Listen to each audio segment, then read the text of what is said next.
hii kitu Wazanzibari, hii kitu kweni nao makini, sawa? Yaani hii kitu kweni nao makini, kuwaita wabongo vichogo, kuwaita watu wa bara eti wezi, kuwaita watu wa bara ni malaya, wanaleta umalaya kwenu.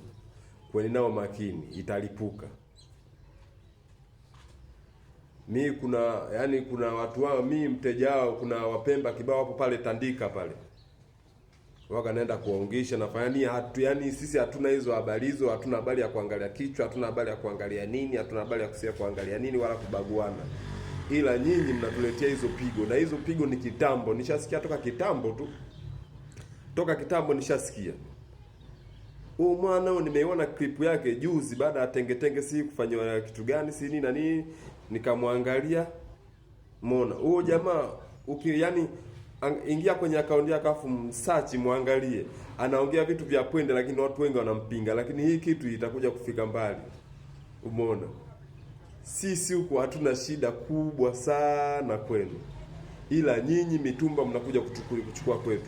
Yaani kinachoshuka huko ni vitu vya umeme tu, ambavyo hata sisi huko kwenyewe vinashuka, vinaweza vikatoka China, vinaweza vikatoka Uarabuni na bandarini tunao vile vile. Umeona? Kwa hiyo kuja kuchukua si hivi TV, si hivi nini, si kuja kufanya si hivi biashara ya videla huko. Kufanya biashara ya videla na mikanzu huko, msimu kafikiri labda mikoa ya huku watu hawavai kanzu. Hapana. Huku wavaa kanzu wapo, ila tu tunafanya connection na ukaribu. Kwa sababu si wote ni wamoja. Lakini nyinyi mkituletea mbanano fresh tu, si mbona fresh tu. Sisi mbona mikoa mingi ya kwenda kufanya biashara? Umeona? Mikoa mingi ya kufanya biashara. Tuwatoe hawa nani wenu hapa Pemba yenu na nyinyi Wazanzibari wenu warudi huko, mje mjazane huko, mtafungua wapi? Kwa sababu maeneo makubwa yapo huko ya biashara. Ila nyinyi mnakaa nje kadoko lakini mnalinga. Acheni hiki, tunaombeni acheni Wazanzibari, acheni ubaguzi. Acheni ubaguzi.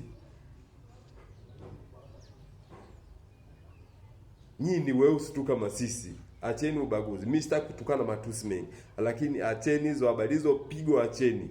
Share hii clip. Ukiona hii clip hii, naomba ushare kwa watu wengi. Kuna watu wanaambiwa vichogo, kuna watu wakienda Zanzibar wanaambiwa nini, kuna watu wakienda kufanya biashara mtu anakuulizia bei anakunyali. Yaani sometimes tunaenda kufanya biashara kule mtu anakunyali, yaani anakuuliza kitu kama anataka kama hataki vile, yaani yupo tu yani. Acheni hizo tabia. Umetongozwa na mbara, humtaki, achana naye. Kwa sababu na mtu akakutongoza, baada ya kumpa sehemu usiku nampa sehemu sio. Eti kwa sababu tunalinda heshima yako. Hapana. Humtaki, achana na yake kutongoza. Kama humtaki, achana, bora usimpe vyote. Ila ubaguzi acheni.